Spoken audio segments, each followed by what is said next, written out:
Hi everyone. So welcome to the day 10 of the 21-day self-esteem series that I'm doing. And so today I'm not going to talk about a specific thing or something that happens as a consequence of having an unhealthy self-esteem. Rather, because today is the 10th day of the series that we're doing, I want to talk about today something which sits at the core of having an unhealthy self-esteem. So basically what we are going to talk about today is something that is relevant, that is something that is the basic, that is the foundation of having an unhealthy self-esteem. Hence it is the truth that you must know, because if you're somebody who has an unhealthy self-esteem, this is something that happened with you, or this is something that you're definitely going through, or this is because when we work to develop a healthy self-esteem, when we cover this path of going from an unhealthy self-esteem to having a healthy self-esteem, this is basically what we're going to work upon. The thing that we're going to talk about today, that is exactly what we work upon, or what we try to change, what we try to transform.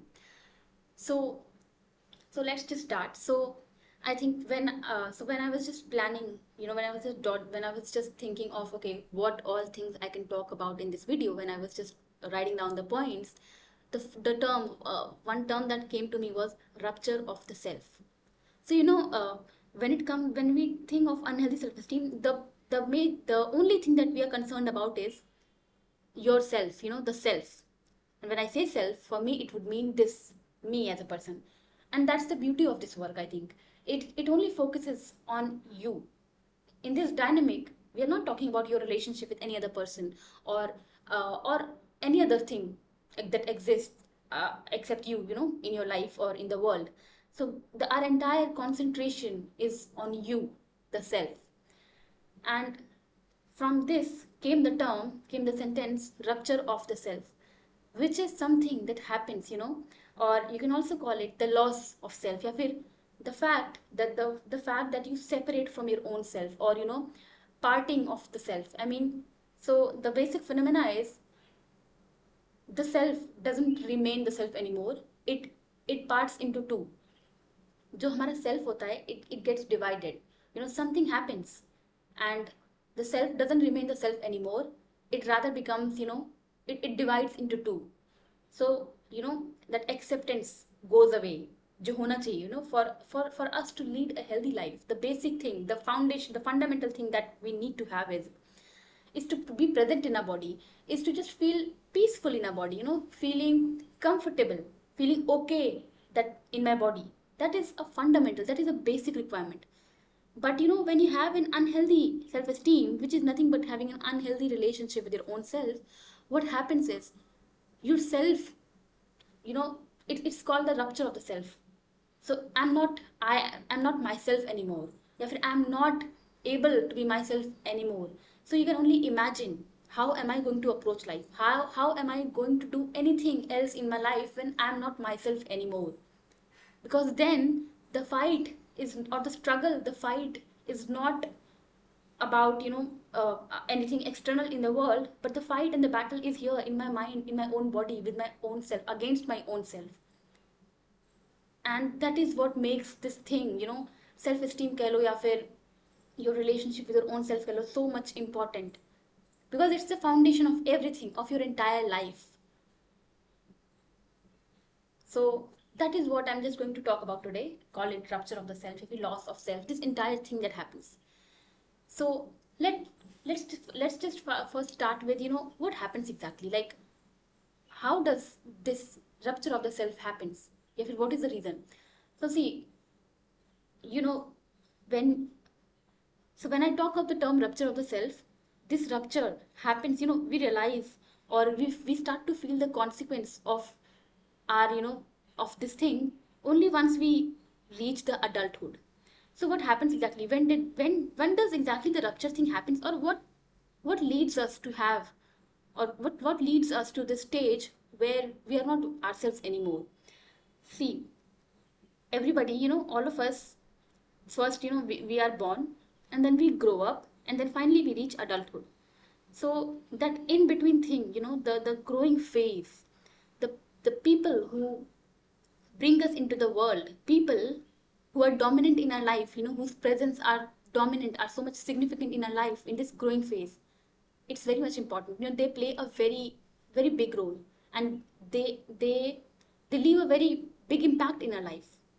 So what happens is basically when we are born, all of us are born in different homes, to different kind of people, and it's nothing to blame. And when we are talking about, when we are exploring this rupture of the self in detail, understand that it's not about pointing out fingers upon somebody. See, understand life is about having some obstacles and then overcoming it. I mean, in life we are all given certain things, and then we live. Some people, yeah, they are born with a lot of money. Some people are blessed with a good body, a healthy body. Some people are blessed with money. So there are things that we all people are already given in life. So first is you start to complain about it, which is not the kind of people this video is for, because then you're only going to feel helpless even more.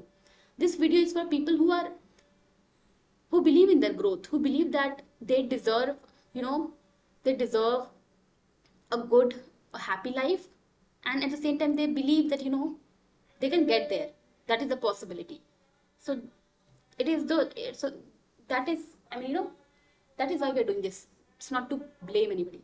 So when we are born, then in this case, when we grew up to have a self where it is kind of ruptured, if we the loss of self happens. So what happens is, while growing up, what happens is, unfortunately, or call it anything, most of us are surrounded by people who themselves are not quite healthy, or who themselves do not have a healthy relationship with themselves. So now here we may use the term toxic, but understand that when I use the term toxic, it doesn't mean that somebody is all evil or everything, because understand that everybody has their own stories. Okay, everybody has their own stories. So the people who brought you up, or people who were critical to you as a child, or people who you believe that they did not love you as you deserved to be loved growing up as a child, I want you to come from a place that they were also suffering in them, in their own selves. The pain, the criticism, the judgment, the punishments, the feeling of uh, I mean, all the things that you believe, all the things that you wish you did not receive from them, it came from them, which also meant that it was already within them.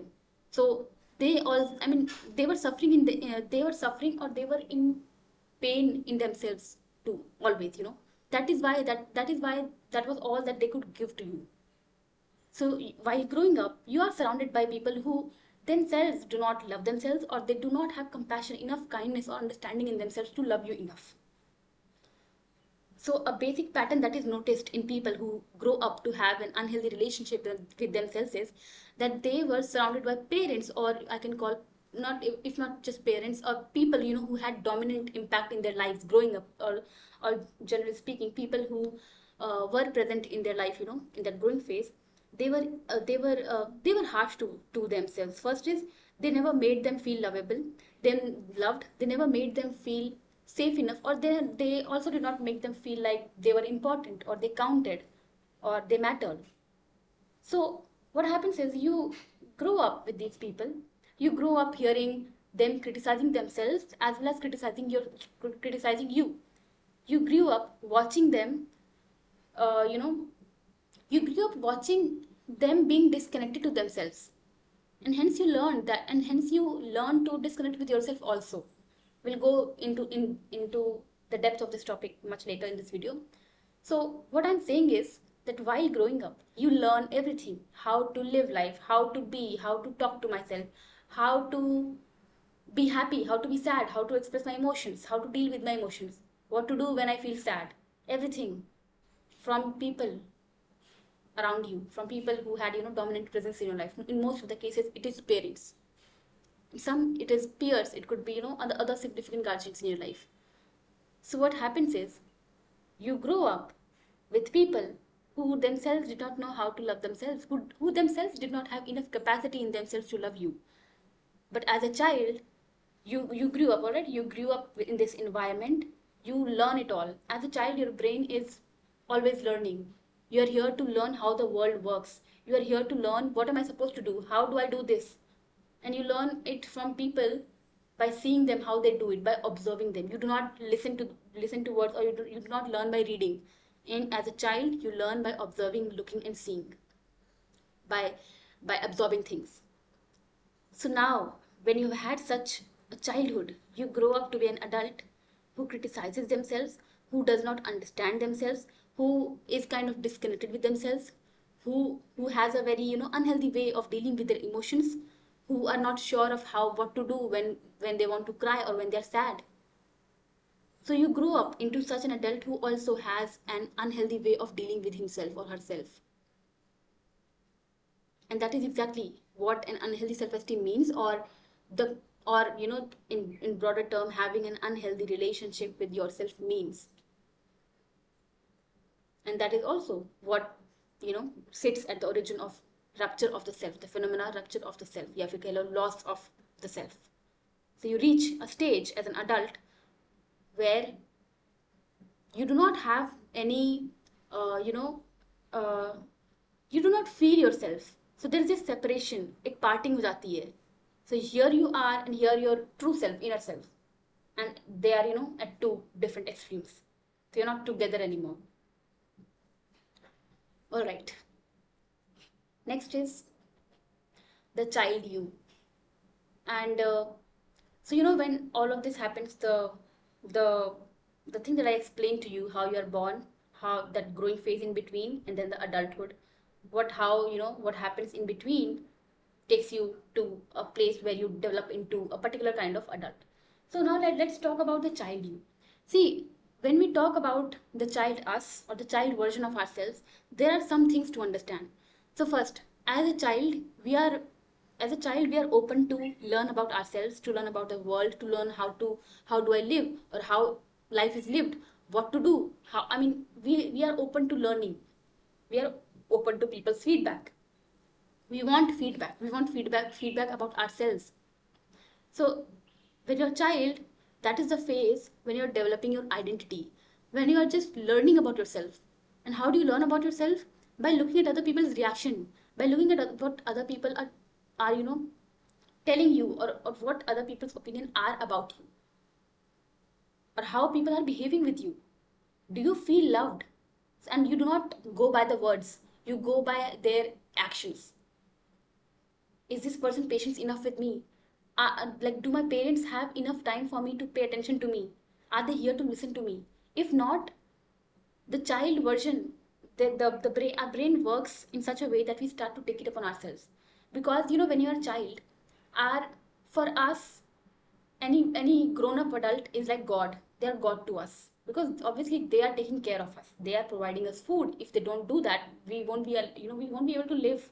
We won't be alive. So for any child person, for any child version of anybody, adults, or call it parents, guardians, they are God to us.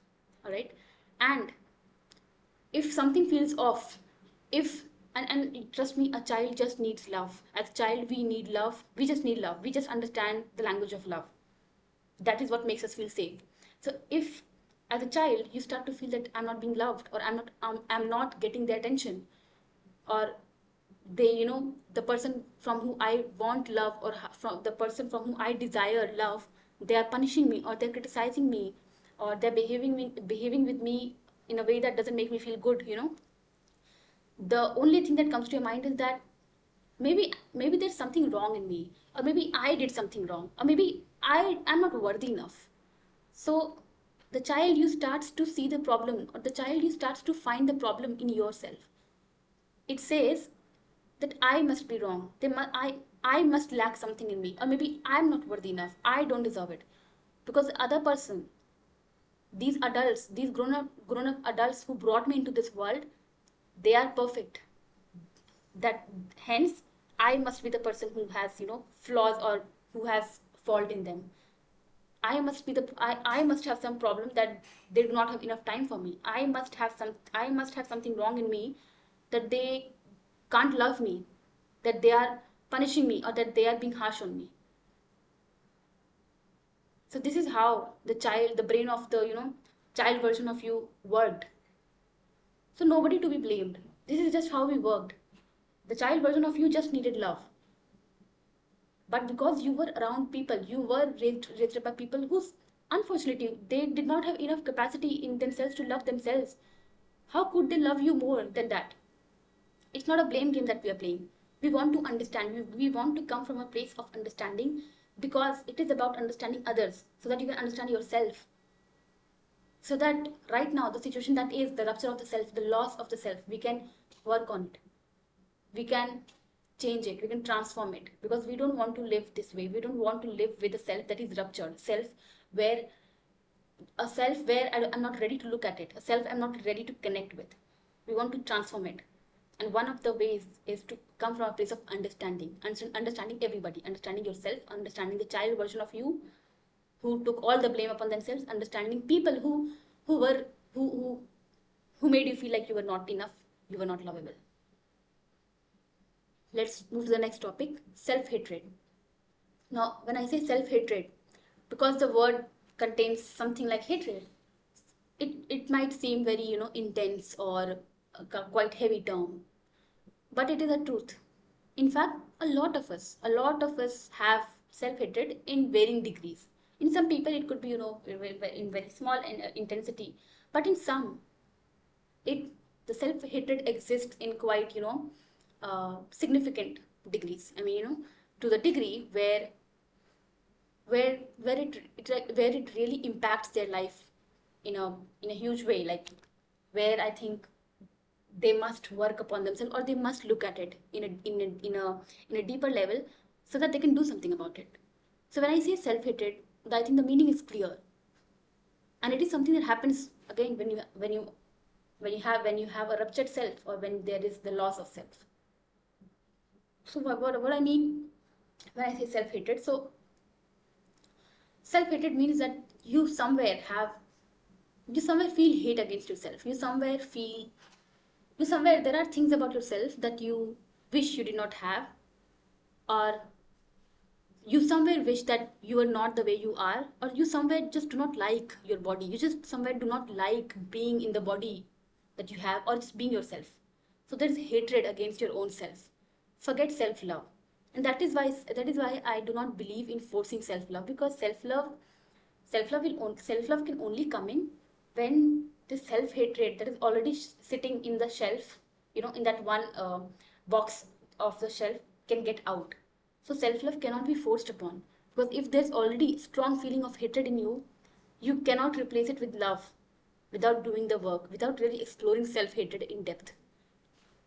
And that is what this topic is about, not to run away from our self-hatred, not to run away even from accepting that okay, there is self-hatred in me, but rather just acknowledging it, so that we can go deep into it, to process it, so that finally we can bring in self-love instead of self-hatred. So self-hatred simply means not liking who you are, not liking how you are, somewhere wanting to be a different person, somewhere wishing internally that I wish I was different, I wish I was not this person, I wish I looked like them, I wish I was like this one person. I mean, anything, but I don't want to be this. So that is self-hatred. Now let's talk about what is the consequence. So suppose you have a ruptured self, so you have self-hatred. All right, so you have an identity which you do not like. The way you look at yourself is, ruptured, is quite hampered. So you do not like who you are, you do not feel good in your body, and all of those things are, suppose that is a reality. And let's talk about the consequences. So now first I'm going to talk about consequences which are much in depth, which are much internal, that you must feel, that you might be feeling. All right, so it's like the feel, like it's like we're only going to talk about the feeling aspect of the consequences, what happens internally as a consequence. First is, there's an uneasy, unsettling feeling within you. And when I say unsettling or easy, it means that it also means that you're feeling uncomfortable in your own body. And this is a constant thing that happens. So ये ऐसा नहीं है कि हो रहा है and then चला जा रहा है. No. It's a very constant state of you.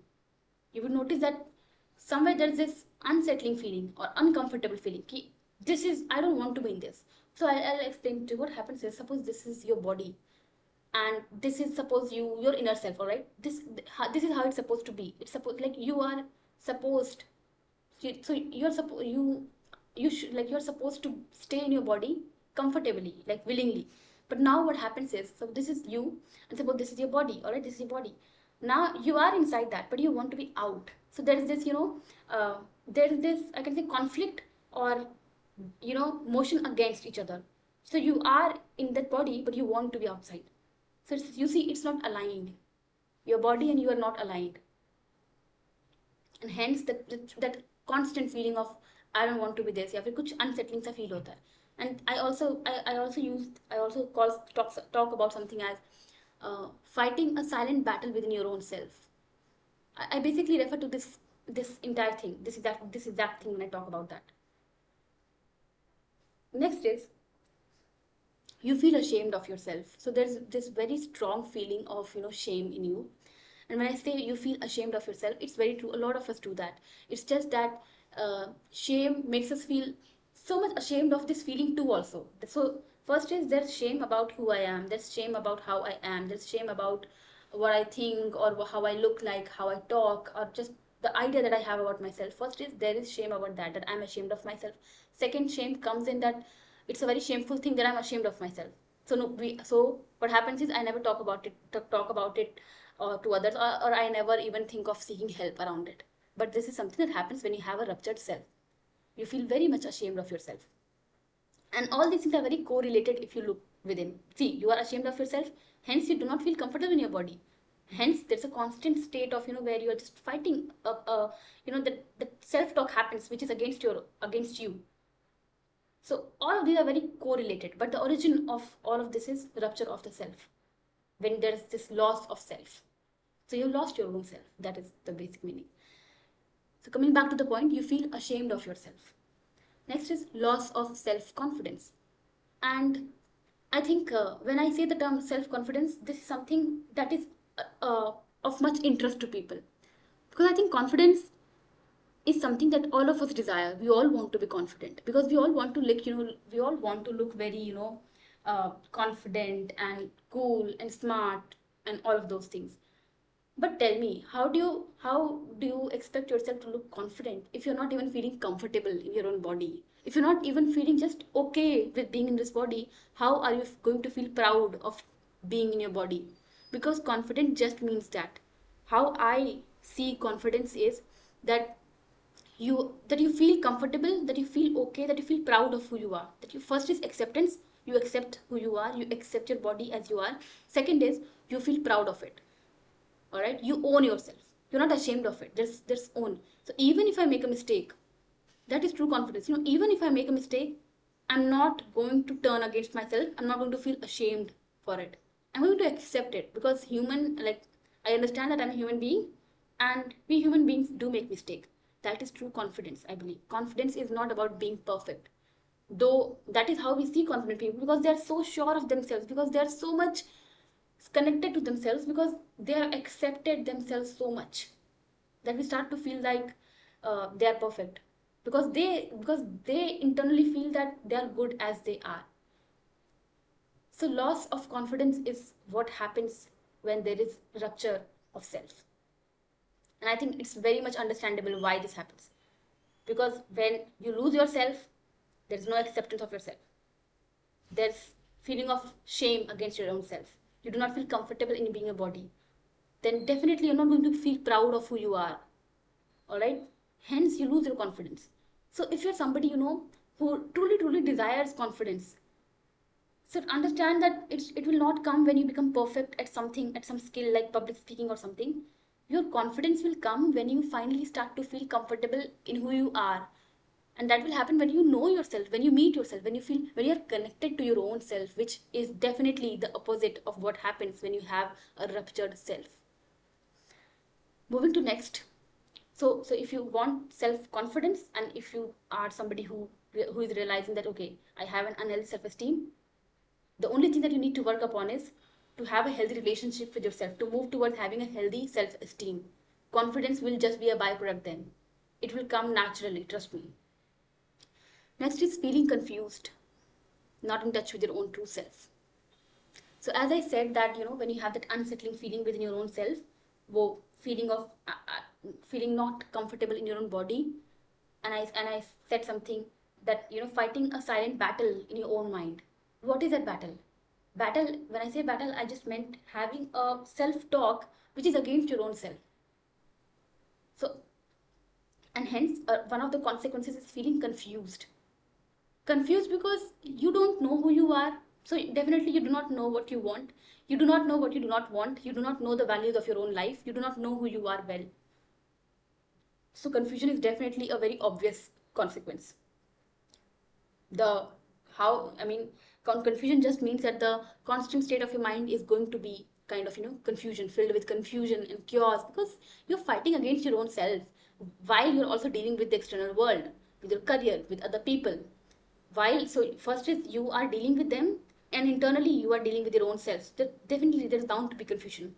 You're listening to everybody's opinion, you're listening to how things should be, you have your own desires that I should be confident and all of these things, while internally you're not even okay with being who you are.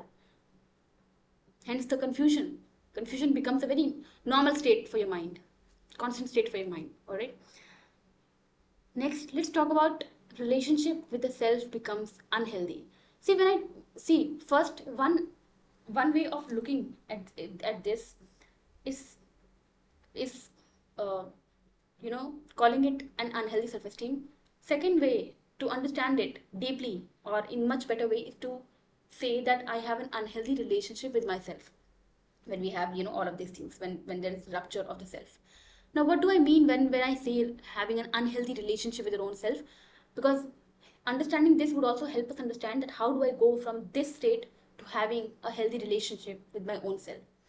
See, I think we understand relationship better when there are two people in a dynamic. That is, we as human beings, we understand relationship dynamic better when there's a couple, or when there are two people involved. Any type of people, any kind of dynamic. That is, in that way, we understand love much better, because then we have experienced it in our life. We know what I expect from this person. If I want a healthy or fulfilling relationship from this person, what are my expectations? We know. So let's look at that way. The only difference is that when it comes to your relationship with your own self, the two the two things, or the two units here, the two units involved here are you. First is your own self. Call it first is your own self. Another, take it as your body. And when I say body, so first is, let's understand it's body and then it's you. Or you can exchange it with your inner self, true inner self, and your body. All right. So here in this dynamic, we consider ourselves to be, present in two different units. Now, how do I know? So what do I mean when I say I have an unhealthy relationship with myself? Now, I want you to ask yourself, how would an unhealthy relationship of myself with suppose somebody else looks like? Or how do I define an unhealthy relationship between two different people in normal day of life? So when I say that, okay, these two people who I know, they have an unhealthy or toxic relationship, with each other, what do you think? What starts to come to you? First is that, they don't understand each other. Second can come that maybe there's, no respect for each other, no respect for no mutual understanding, no mutual respect. Third could be that maybe they call each other things, being critical of each other, calling out each other, maybe abusing or anything. It can, vary from different, like, different cases to different scenarios. Fourth would be like, I mean, they don't get each other, understanding each other. They don't make efforts for each other. Promises are made, but it's not followed up. Maybe they promise each other to look after each other or to take care of each other, but there is no action. So there's no effort in the relationship. So all these things come into your mind. I want you to take all those things in this relationship with the self dynamic also, because it's not far away. The first thing is, when you have an unhealthy relationship with your own self, there is no understanding. There is no understanding of your own self. You do not understand yourself. And when you do not understand yourself, what do? You judge yourself. Simple. You judge yourself when you do not understand yourself. Okay. Second thing that happens when you have an unhealthy relationship with yourself is uh, having a critical, or having an inner voice that is against you, having an inner voice that criticizes you, that judges you, that fills you with fear, that reminds you of your limitations, that talks you in a very limiting way. An inner voice which often calls you small, that, look, I'm so dumb, I could not do even this. So it's like you're bashing yourself, you're against your own self. and it feels very normal, but it is not normal. Because understand, if you were to be in a relationship with somebody who would call you these things randomly, that you know what, you're so stupid, look, you're so dumb, you would not stay with them, or you that relationship would not be very fulfilling, not a very healthy one. And third thing that happens is there is no effort. You do not make any effort for your own self, because you do not consider, because you just do not consider that yourself worthy enough to put in the efforts.